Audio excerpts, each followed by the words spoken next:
Hello, darlings. I am back with another episode of Britt.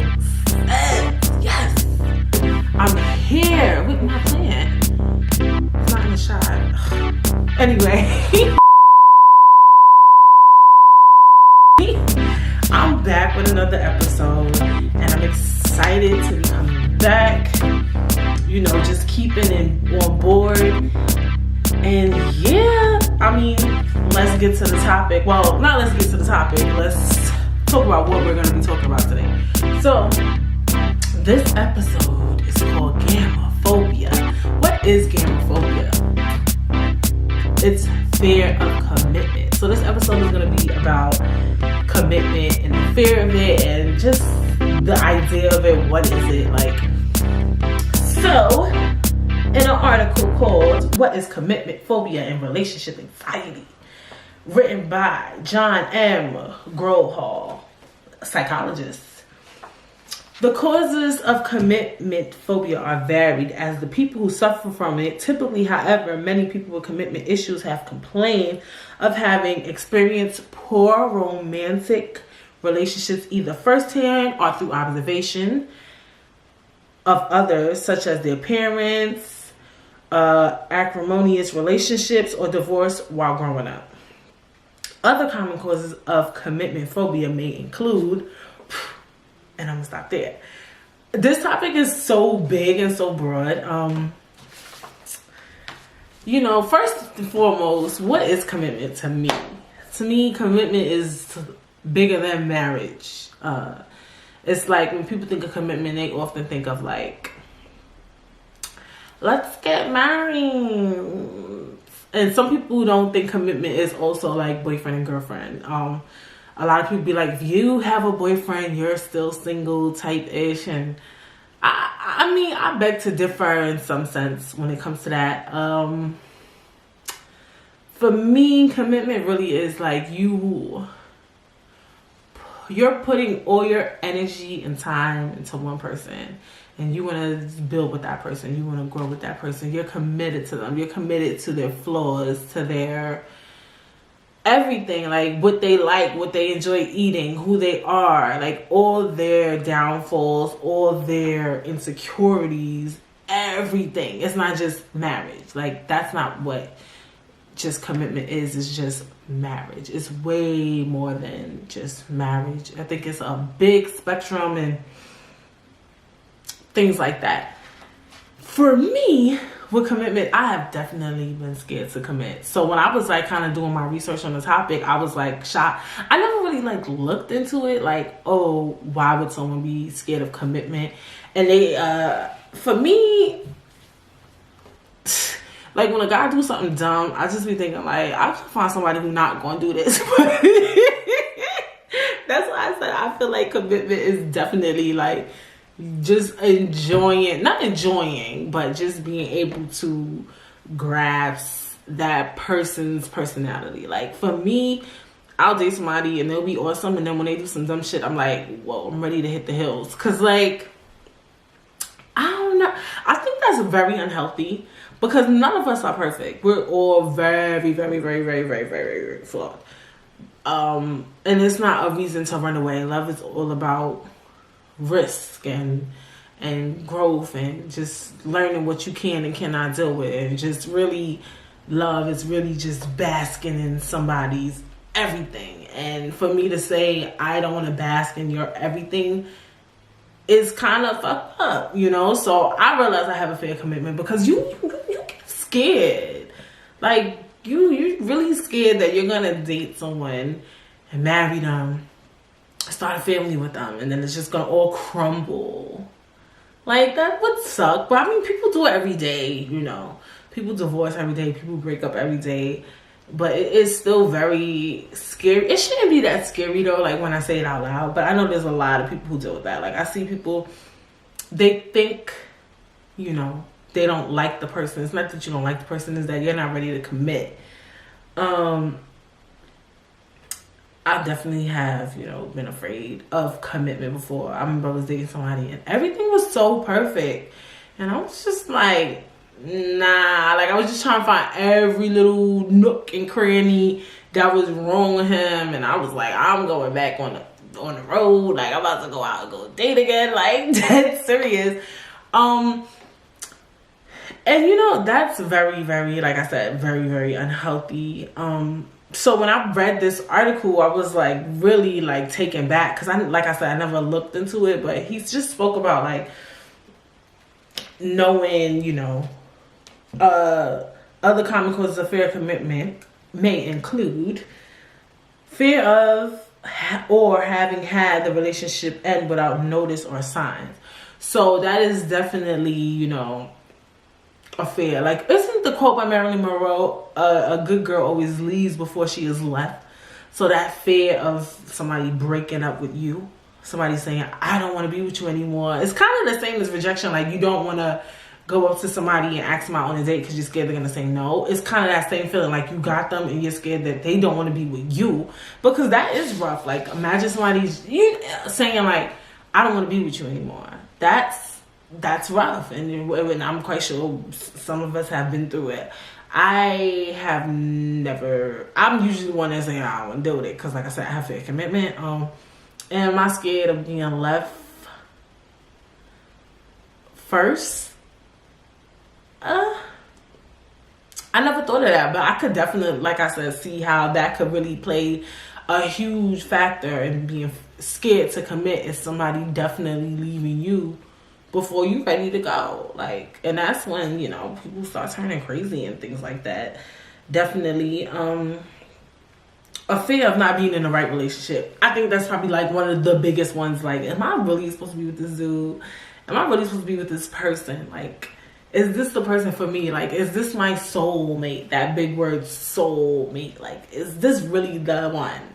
Like, and you know what, he may not, and that's what I said. Love is a risk. Like, you may be with this person for 6, 7, 10 years, so you feel like, oh my god, I wasted 10 years of my life with this dude, and he ain't even the one. And it happens. Like,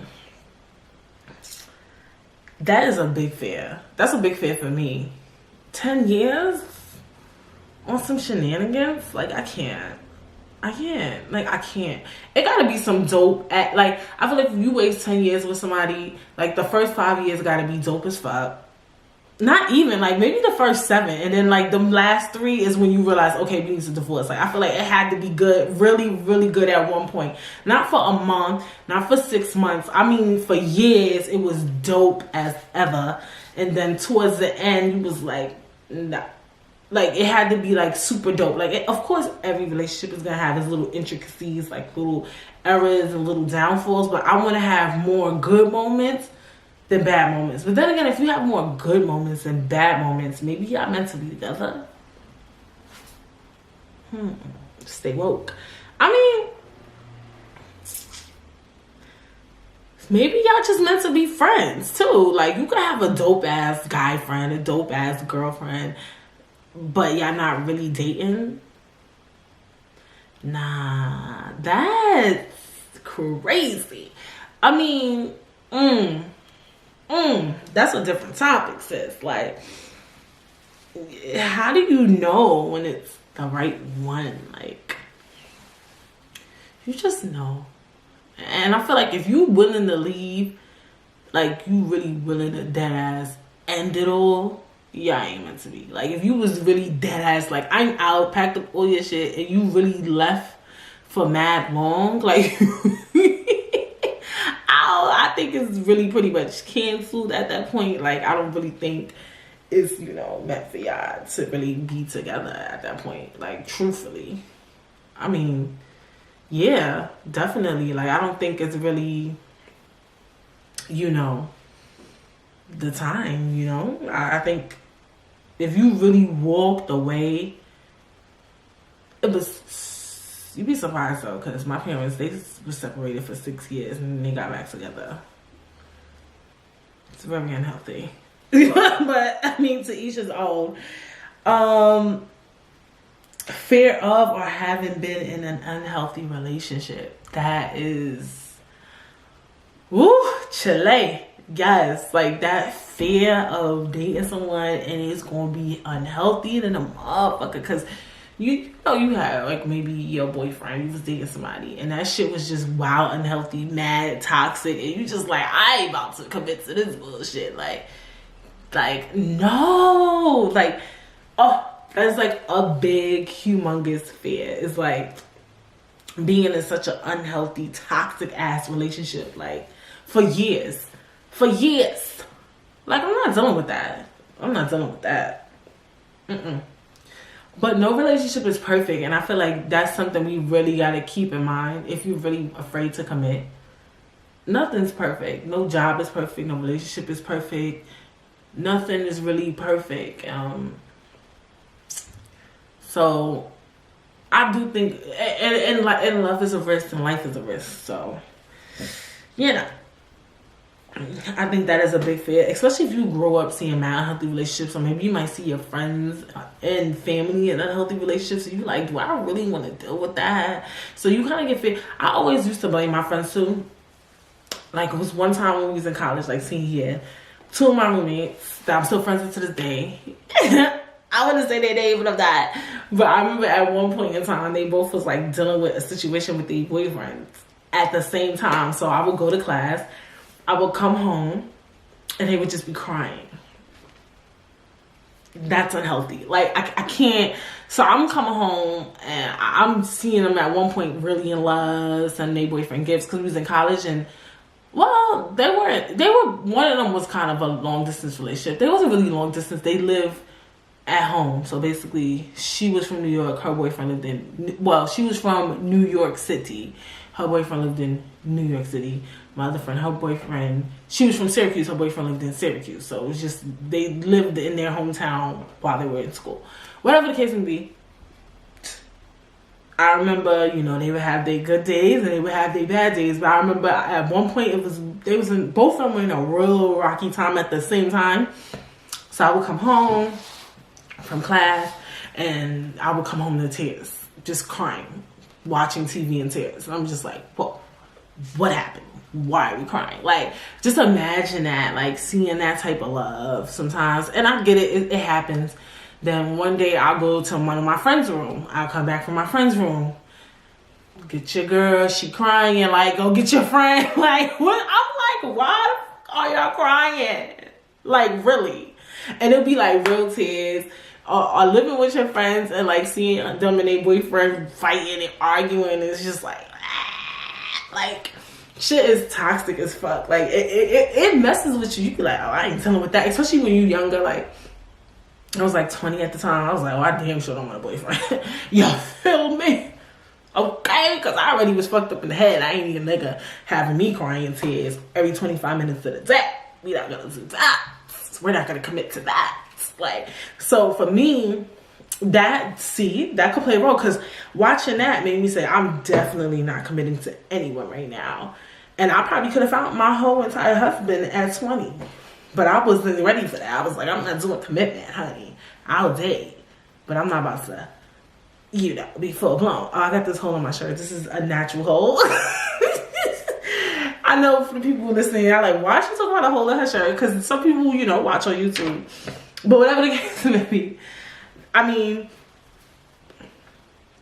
seeing, you know, people go through rough patches in a relationship definitely can play a big role in commitment. Like, and seeing certain things. I wouldn't say it was toxic, because people argue and it makes you want to cry when you're super passionate and you super love someone. So you never know. And then you can see infidelity. You can see abuse, like a guy who's a chronic cheater, cheating for a very weird reason. Right now, I say that doesn't scare me. I'd rather, that's a different topic, but I'll say it aloud right now, be with a cheater than be with like an abusive boyfriend, or maybe somebody who's like a psychopath. Like, I really would rather deal with that. But that's a different topic. But I know that some girls are very afraid of being cheated on, especially if they've been cheated on constantly, over and over and over and over again. Fear of abuse. I ain't gonna front. I'm scared of abuse too, because we all like to say, I would never let a man put his hands on me. But why is there so many girls that's out here having dudes put their hands on them and they stay in those relationships? It must be some real psychological crazy shit. And that's something I'm scared to be dealing with.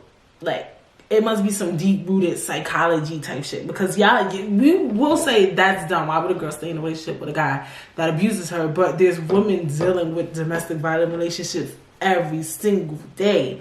So it's obviously this strange topic that we can't really relate to, obviously, unless we were in it before or have not a chance. Nobody wants a chance to be in a domestic violence relationship. But it's definitely a weird topic. That's why I don't judge people who have been in them, because I feel like, why is it so common? You know?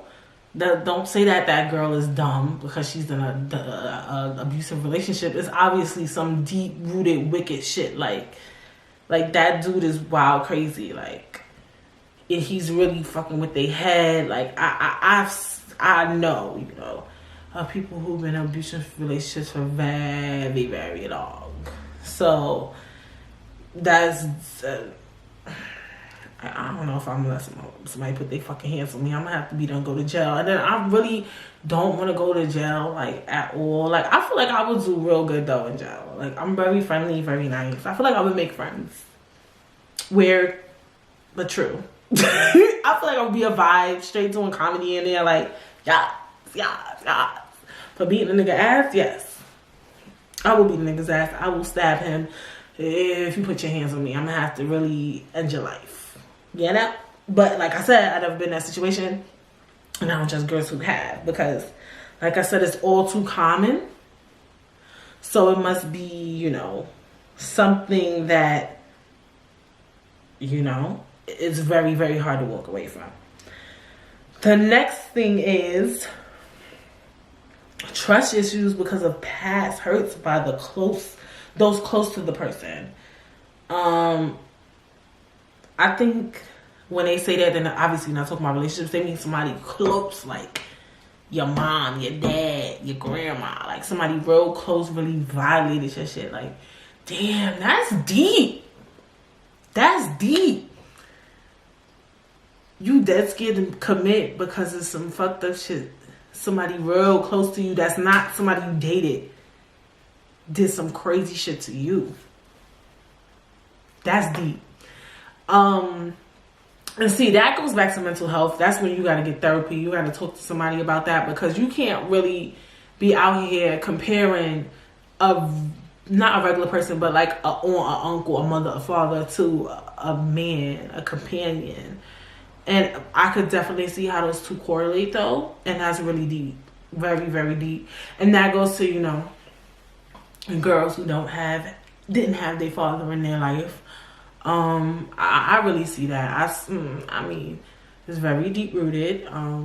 Your fear of they're gonna leave. Or some girls, you know, who had their father in their life for a while and then he left, they enjoy the idea of short-term relationships. And, because they had a short-term relationship with their father. So it's very interesting. And I definitely can see how that plays a role. But the only true way to fix that to me is like therapy, talking to somebody. Because you can't fix that with a guy. You can't fix that with a man. Like, there's no way to really fix something like that. Like, unless you get some type of help. But that is deep, though. How you could really have fair commitment because somebody you really thought you was mad cool with. Or maybe not even mad cool with, like, just being fucked over so many times in your life in different aspects of your life. Like, could really make you be like, ugh, I don't want to be committed to nothing, no one, nothing. Like, what if, like, I have fair commitments to jobs and stuff? Well, that's a millennial thing. We don't commit to jobs, so I don't think that's a deep-rooted psychology thing. Let me not even make that even a discussion right now. Like, let me not even go there right now. Yeah, that's really deep. That's really, really deep. Definitely leave a review or something if you feel like you have fair commitment or have bad relationships due to like somebody real close to you doing some grainy shit. Or just like, that's how I feel feel like if you really don't want to commit to somebody because a friend did something bad to you, I think that's ridiculous. But like a parent or like a close family member did something, yeah, I think they're gonna get into that too. They say childhood trauma or abuse. Yeah, definitely. That plays in trust issues too. I guess maybe they meant that too. Like if somebody in your family like touched you or abused you or something like that, you can have like trust issues with men and people in general. Very toxic. The only way to fix that, like I said, is therapy. I think that definitely could give a person some real life commitment issues in all aspects of life. Unmet childhood needs or attachment issues. Ugh.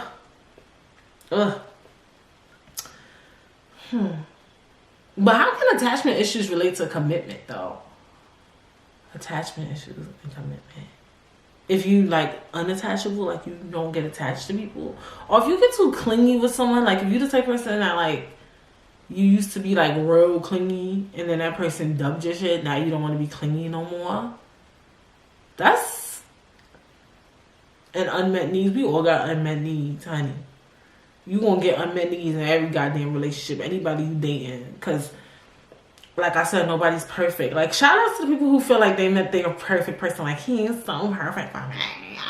No, the fuck he's not. Nobody's perfect. How this person so perfect for you? Like, you're always gonna get unmet needs. Like, he could be perfect in this aspect, but he get on your nerves in this aspect. Or for a guy, or whatever, whoever you date, it's always gonna be an unmet need. Like, to me, that's my opinion. Y'all could venture on that idea too, that ideology. But I think that that's important to get over gamophobia, to get over the fear of commitment, is understanding that across the board, none of us is perfect. Even what you see on social media, whatever he's spitting and telling you, or whatever you into, whatever she or he spits you telling you on social media or online, that person is not perfect. No one's perfect. None of us are perfect. That is the true way to get over the fear of commitment. Period. No 10 punt. Like, none of us are indefinitely perfect. And you just got to pick and choose what it is that you can deal with. That's what I say with love. In general, that in love is a form of commitment. Like, you just got to say, I really think that's what people who love each other do. They realize, like, I could deal with that. I could deal with him not putting the toilet seat down. I could deal with him always thinking he right. I can't deal with that. See, that's something that would be a deal breaker for me. Because I damn near half the time always think I'm right. I could deal with having to brush his ego a little often. You know, like, you gotta know what you could kind of deal with ever so often. Yeah, like, I feel like that's one of the things you just gotta know. Like, what is it that you could deal with? That's the only way to really deal with. Like, really, I have never, I wonder if I ever dated somebody that was scared to commit to me. No, I haven't. I was always the one who didn't want to commit. That's why I definitely made this podcast episode. I never dealt with that. I even been in a situation where a guy was a whole full-blown married and wanted to commit to me. And I feel like guys and girls who cheat constantly, that's called a fair commitment. Because you're not fully commitment. So you could be married and be a chronic cheater. I feel like if you're a chronic cheater, you have fair commitment. Let's just put that out there. So being in a relationship with one person and continuing to cheat on them, I think that's a fair commitment, because you're not fully committed to that person if you keep cheating on them over and over and over. Like, what are you looking for? What are you searching for? You said you want to be with this person, but you just keep cheating. And not only are you cheating with one woman, you're cheating with varieties of women. Or if whatever, you constantly keep cheating, that's a fair commitment to me. If you're a chronic cheater. If you cheated once, you just made a flaw, or cheated ever once in a while, you're flawed human being.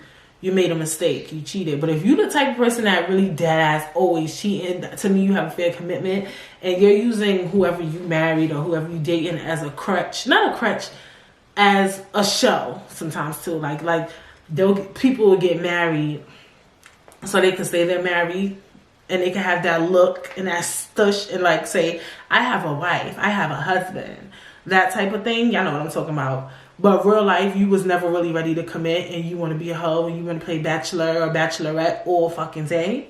Yeah, you have a fair commitment, but you like to keep up with the Joneses and you want to put on a television show for you and your friends and make it seem like you got this perfect marriage in this house and these kids, but you never was ready to commit.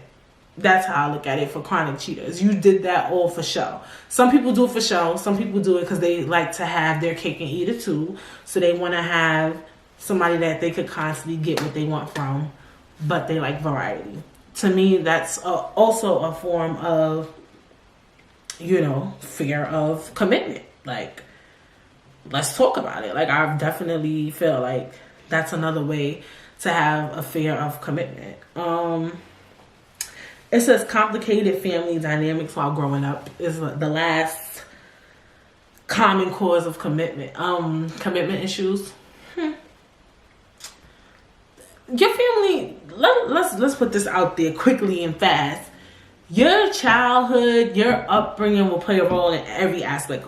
On this podcast, we'll always be able to talk about that and bring that up. What you see your parents do is definitely a strong aspect in how, things are going to play off, things are going to pop off constantly. That's just, it is what it is. Like, let's talk about it.